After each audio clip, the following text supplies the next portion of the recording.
नमस्कार, स्वागत है आपका बिहार समाचार में। बिहार के जनता के लिए सरकार ने आज कई बड़ी घोषणाएं कर दी है। साथ ही बिहार के गरीबों किसानों को बड़ी सौगात दी गई। बिहार में लाखों पदों पर फिर से सरकारी नौकरी निकाल दी गई है।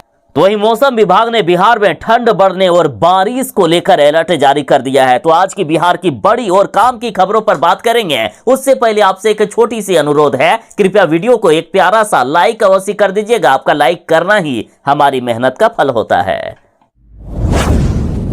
जो एसबीआई बैंक में नौकरी करना चाहते हैं उनके लिए बड़ी खबर है। एसबीआई क्लर्क के 8,283 पदों पर बम्पर बहाली निकाल दी गई है। इसके लिए आवेदन प्रक्रिया भी शुरू हो गई। एसबीआई क्लर्क भर्ती 2023 की अधिसूचना जारी हो गई है। जूनियर एसोसिएट के 8,283 पदों के लिए आवेदन 17 नवंबर से शुरू हो गया है। आप एसबीआई की वेबसाइट sbi.co.in पर जाकर 7 दिसंबर 2023 तक आवेदन कर सकते हैं। अब रही बात की कौन अप्लाई कर सकता है, तो देखिए, जिसने भी किसी मान्यता प्राप्त विश्वविद्यालय से ग्रेजुएशन किया है, स्नातक की डिग्री लिए हुए हैं, वे अप्लाई कर सकते हैं। आयु सीमा की बात करें तो 20 वर्ष से लेकर 28 वर्ष तक आयु सीमा निर्धारित की गई है। बाकी आरक्षित वर्ग वालों को आयु सीमा में छूट भी मिलेगा।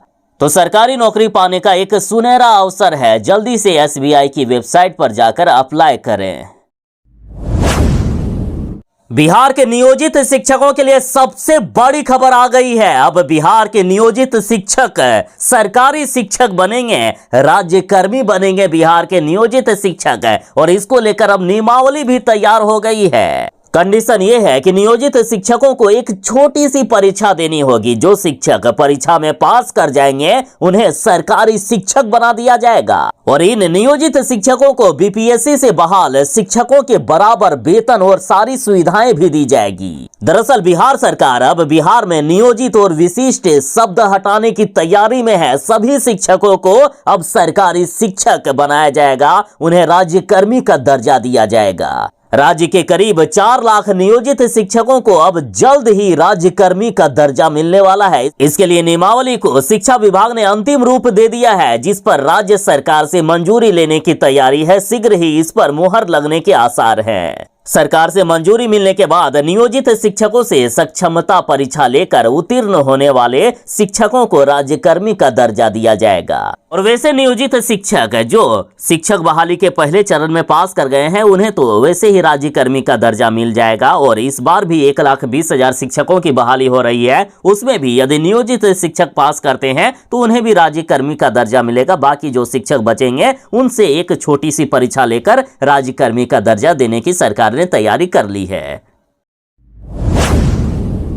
मुख्यमंत्री नीतीश कुमार जी ने कहा है कि बिहार को विशेष राज्य का दर्जा देना होगा। यदि बिहार को विशेष राज्य का दर्जा केंद्र सरकार नहीं देती है तो हम आंदोलन करेंगे अब। और इधर तेजस्वी यादव ने कहा है कि यदि बिहार को विशेष राज्य का दर्जा मिल जाए तो 2 साल में टॉप 5 राज्यों में बिहार आ जाएगा। तो इधर चिराग पासवान ने चुनौती दी है। चिराग पासवान बोले कि विशेष राज्य का दर्जा मिल भी गया तो आखिर क्या उखाड़ लेंगे नीतीश। तो आखिर नीतीश कुमार जी क्या उखाड़ लेंगे, जरा आप समझिए। देखिए, नीतीश कुमार जी का कहना है कि नीति आयोग की रिपोर्ट में बिहार को सबसे पिछड़ा बताया गया है। ऐसे में बिहार जब पिछड़ा है तो उसको आगे लाने के लिए विशेष राज्य का दर्जा मिलना चाहिए। और अभी बिहार में कोई भी योजना हो उसमें से केंद्र सरकार और बिहार सरकार की हिस्सेदारी 40/60% की होती है। लेकिन यदि बिहार को विशेष राज्य का दर्जा मिल गया तो कोई भी योजनाओं में केंद्र सरकार की हिस्सेदारी 90% हो जाएगी। राज्य सरकार को मात्र 10% ही लगाना होगा। यानी सिर्फ यदि बिहार को विशेष राज्य का दर्जा मिल गया तो बिहार को हजारों करोड़ रुपए ज्यादा मिलेंगे केंद्र सरकार से। बिहार का तुरंत ही भला हो जाएगा। बिहार सरकार कोई भी योजना चलाएगी उसमें केंद्र सरकार को 90% राशि देनी होगी, बिहार सिर्फ 10% राशि लगाएगा।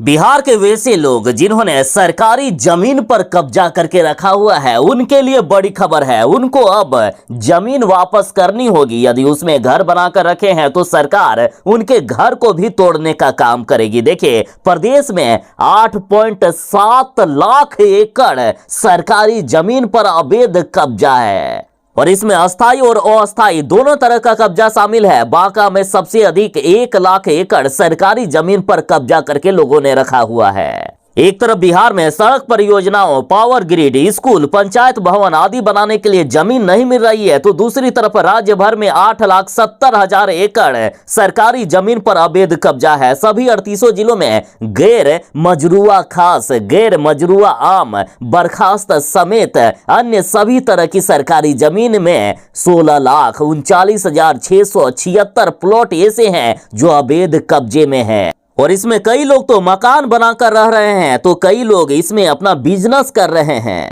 इसमें कृषि और गैर कृषि दोनों तरह की जमीनें शामिल है, तो इन सभी को अब उन जमीनों से हटाया जाएगा। और जिन्होंने फर्जी जमाबंदी भी करके रखी हुई है, तो उनकी फर्जी जमाबंदी भी रद्द की जाएगी। जमाबंदी रद्द करने की प्रक्रिया पूरी करने के बाद इन पर मौजूदा अवैध कब्जा को हटाने के लिए अभियान चलेगा।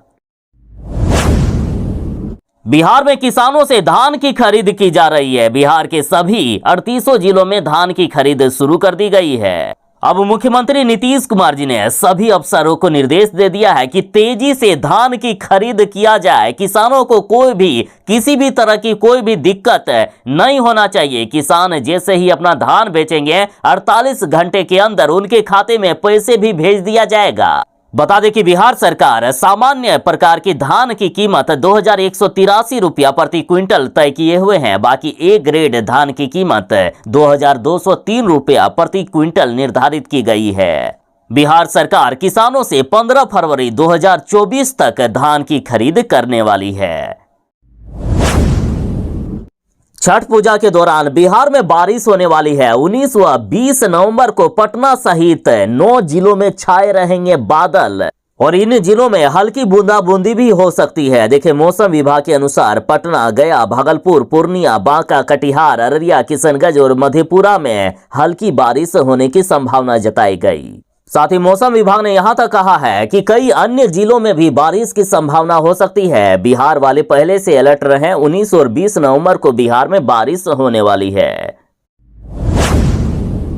बिहार के नवनियुक्त शिक्षकों को स्कूल आवंटित किया जा रहा है। अब तक 90,000 शिक्षकों को स्कूल आवंटित कर दिया गया है। ये शिक्षक अपने अपने स्कूल में योगदान करना आरंभ भी कर दिए हैं। वहीं राज्य के 6 जिले के शिक्षकों का स्कूल आवंटन अभी तक नहीं हो सका है। इसमें मोतिहारी, मधुबनी, बक्सर, भागलपुर, सहरसा व बांका जिला शामिल है। और इधर शिक्षा विभाग ने छठ पूजा तक सभी शिक्षकों को योगदान करने का निर्देश भी जारी कर दिया है। और इसको लेकर शिक्षा विभाग के तमाम पदाधिकारियों और कर्मचारियों की छुट्टी भी रद्द की गई है। वहीं स्कूल के प्रधानाध्यापकों को भी जिम्मेदारी दी गई है कि वह नए शिक्षकों का योगदान कराएंगे। मतलब प्रधानाध्यापक की भी छुट्टी नहीं रहेगी छठ पूजा के दौरान। बाकी जिन जिलों के शिक्षकों को अभी तक स्कूल आवंटित नहीं हुआ है, वहां के डीईओ, डीपीओ से स्पष्टीकरण पूछा गया है कि आखिर क्यों विलंब हो रहा है, आखिर अब तक स्कूलों में शिक्षकों का आवंटन क्यों नहीं हुआ। शिक्षा विभाग ने तय किया है कि 21 नवंबर से पहले सभी शिक्षकों को स्कूल आवंटित हो जाना चाहिए, सभी शिक्षकों का योगदान भी हो जाना चाहिए। बिहार के पिछड़ा अति पिछड़ा वर्ग के प्रतिभागी छात्र छात्राओं को मिलेगा प्रोत्साहन राशि। किताब खरीदने के लिए पैसे मिलेंगे। प्रतियोगी परीक्षा की तैयारी में अब बाधा नहीं होगी किताब की कोई भी कमी। बिहार के 4,000 से भी अधिक छात्र छात्राओं को मिलेंगे 3-3 हजार रुपए। बिहार के वैसे छात्र जिनका सिलेक्शन पाक परीक्षा प्रशिक्षण केंद्र में हुआ है, तो उन सभी छात्र छात्राओं को अब तक सामग्री और नोट्स के माध्यम से तैयारी करवाई जाती थी, लेकिन अब इन्हें किताब खरीदने के लिए पैसे मिलेंगे। बता दें कि प्राक परीक्षा केंद्र बिहार के सभी 36 जिलों में बनाए गए हैं।